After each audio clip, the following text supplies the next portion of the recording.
É difícil evitar as olhadas constantes no celular para verificar o que acontece nas redes sociais, né? Ou mesmo para ficar informado sobre as notícias. Uma pesquisa mostrou que uma pessoa mexe no smartphone 150 vezes ao longo do dia, é isso mesmo. Só que para todo exagero, paga-se um preço. Segundo uma pesquisa americana, o número de usuários de apenas um celular chegou a 5 bilhões no mundo em 2017. O documento prevê que o número atinja 5,9 bilhões em 2025, o que será correspondente a 71% da população mundial na época. O aparelho hoje facilita muitas coisas. Mas afinal, para qual fim você utiliza o celular? Basicamente tudo. E-mails, contatos, WhatsApp, rede social, tudo. O telefone hoje é essencial para o trabalho, né? Então eu uso muito o telefone para trabalhar mesmo, rede social, né? Igual eu sou comerciante, né? Rede social, pesquisa, internet. Olha para o WhatsApp para conectar com a internet, tipo, mexer no Safari lá do iPhone. Quando deitamos para dormir, ficamos em um ambiente como esse, totalmente escuro.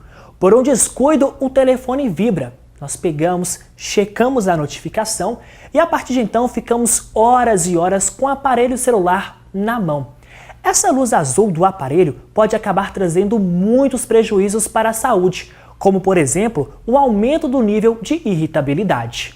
A exposição prolongada à luz azul, que é o tipo de iluminação que as telas dos celulares produzem, telas em geral, telas luminosas, pode gerar prejuízos significativos no seu sono, na sua capacidade de concentração, na sua capacidade de memória, na sua capacidade de raciocínio. A luminosidade, a luz azul do aparelho, inibe a produção de melatonina no cérebro. E é a melatonina que faz com que você relaxe para dormir. Se você não relaxa quando você está dormindo, você até dorme. Só porque você não dormiu ali de maneira realmente eficaz, você não descansou bastante, você não desligou bastante para que no próximo dia você acorde disposto, você acorde energizado o suficiente. Aí o que acontece? Você acorda com a disposição menor, com a capacidade de concentração menor, com a capacidade de memória menor, às vezes menos paciente, com uma irritabilidade, um nível de ansiedade maior, e isso começa a gerar prejuízo no seu rendimento. O problema é que a pessoa só percebe a situação como mais grave ou menos grave tardiamente.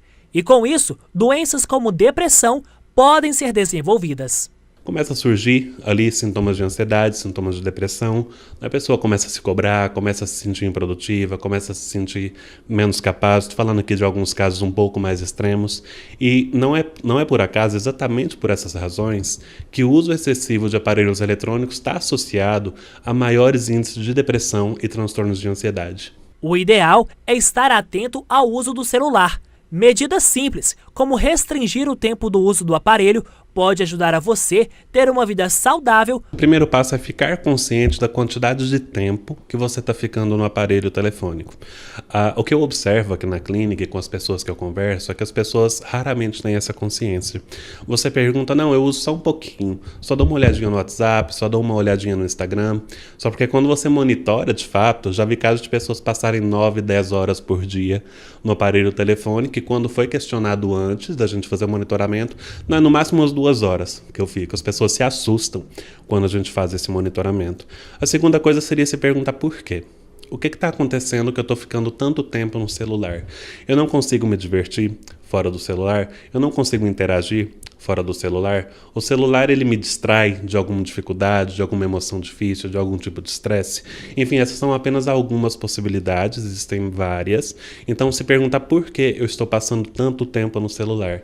E descobrindo o motivo, procurar uma solução para isso, né? Essa solução pode ser simplesmente a autoobservação, em alguns casos eu vou restringir o tempo que eu fico no celular, em outros casos pode passar pelo desenvolvimento de habilidades. Se eu fico muito tempo no celular, por exemplo, para me distrair de estressores, do cansaço, ou da ansiedade ou da cobrança, pode ser necessário desenvolver habilidades para lidar com esses estressores, para lidar com esse cansaço, para lidar com essas cobranças e assim por diante, em relação a cada tipo de problema que pode